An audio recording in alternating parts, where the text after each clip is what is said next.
guys? In this video I'm going to teach you how to color grade iPhone videos in Adobe Premiere Pro. Now I'm going to turn this clip right here into this clip right here, and if you want to do this tutorial with me, feel free to download the video in the description, and I've also left chapters on this video, so feel free to skip around. Now the first thing you're going to want to do when you're color grading is, if you already don't have the color panel open, how you do this: in the top right hand corner you click on the workspace box, and then you go down, click on color option. Now once you do this, it's going to bring you to this panel like so, and then from here this is where all the magic happens. Now we've got a bunch of options. We've got basic, correction, creatives, curves, HLS secondary, color wheels, and vignette. I'm going to start with basic curves. These are the key essentials if you're trying to do color grading fast. So the first thing I'm going to do to this video is, I shot this video on my camera a few months ago, is I'm actually just going to crank up the exposure just a little bit, because people typically like brighter videos, brighter photos in general.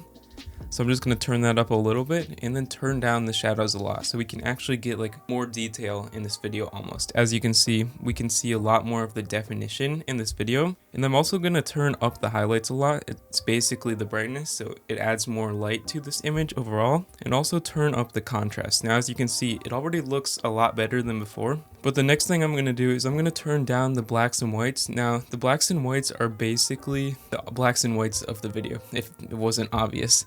So I'm just going to turn those down just a little bit, not too much though, because you can actually see a lot more of the color in this video, you could say. And I'm also going to decrease the temperature a little bit. Now temperature is used to like give the video more of a feel. If you're trying to give it a more of a warm look, you use temperature. In this case, I'm going for more of a cooler temperature because I want the colors to be a little bit more vibrant in this video. And then I'm going to turn up the saturation just a little bit, not too much, because I don't want it to be like oversaturated and colors to be too vibrant. Once I turn that up a little bit, I'm pretty satisfied with how this is so far. But if you want to see the before and after of like your progress on how it's been since you've started this, is all you have to do is you click on the little FX in the top right hand corner.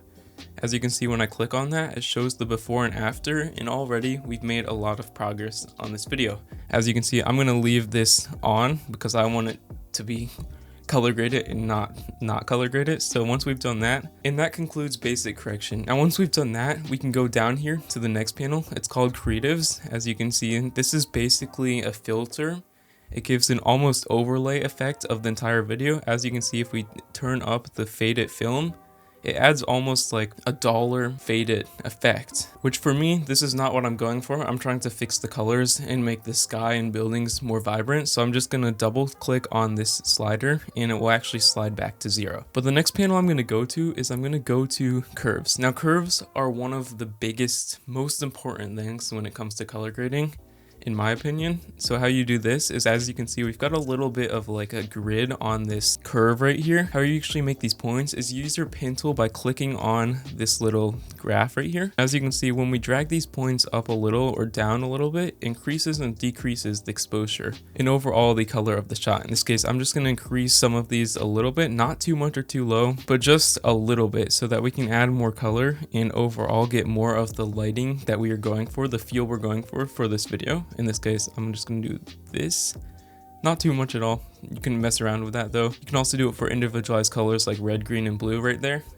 In this case, I'm just going to go down to the next option, which is color wheels and match. Now me in particular, I don't use this setting a lot. I use HLS secondary, which I'll go over in a second, a lot more, which actually brings out more of the colors for these buildings and all. But if you want to use color wheels and match, this basically changes the color of the entire image. As you can see, when I crank up the midtones, the shadows, and the highlights a little, it's a lot more like reddish, grayish almost. In this case, I'm just going to Control Z all of that. But if you want to increase them a little bit, I recommend using this slider. I'm just going to do highlights a little bit so we can see the buildings a lot more apparent. And you can also do this, and you can also do the face detection tool on this if you want to change people's face colors. But in this case, I'm not trying to use that, so I'm just going to click on color wheels and match, close that out, and we're going to go down to HLS secondary. Now this is my favorite setting of the entire color grading process. It has the ability to completely transform your video. In this case, I'm going to click on the eyedropper tool. It's right here next to the set color option. Once you click on that, you can actually choose the color building or the sky or like any subject that you want to in this image. In this case, I'm going to choose a dollar red, like this building right here. And then I'm going to scroll down and you can actually increase the saturation. Now don't be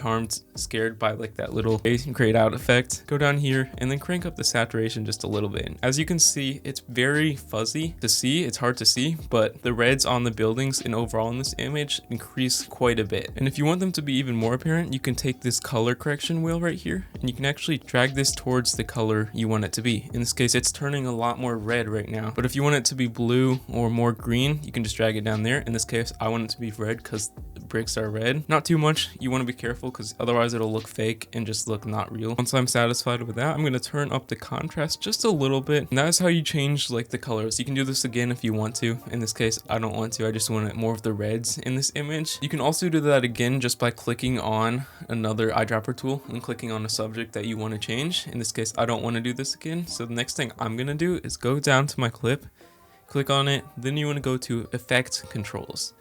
Now how you actually go to effect controls is you can go into the edit option if you don't see effect controls already, but I can already see it in my case. So you go down to here. Once you're in effect controls, all you do, you click on lumetri scopes at the very top, and it might take a second to load. You might have to re-click on your clip, and as you can see, once it loads, you want this graph right here, and if you don't have it, you just right click and you click on the waveform graph. As you can see, it's off now and there it's on. But what this basically means is you want all of these colorful lines right here around the middle, around the 50, 60, 40 range. You want them like in the middle. This is how Premiere thinks you should color grade it. And you don't want any of these lines to be too high to the top. In this case, if I turned up the exposure all the way, all the lines would be at the very top, which is not what we want. But if I turned it down all the way, it's basically terrible. In this case, I just want them sort of in the middle, just around hovering 50%. It's okay if they're a little scattered because that's how it looks sometimes, but you just don't want any touching the very top or very bottom in this case. And you can also change a lot of these settings. If you want your lumetri scopes to be more in the middle, you can increase your shadows and decrease your whites and they're more in the middle. That's not what I'm going for, but if that is what you're going for, use these as a guiding reference. And then finally, the last thing that we're gonna do is we're gonna go down to vignette. Now vignette, you just click on it.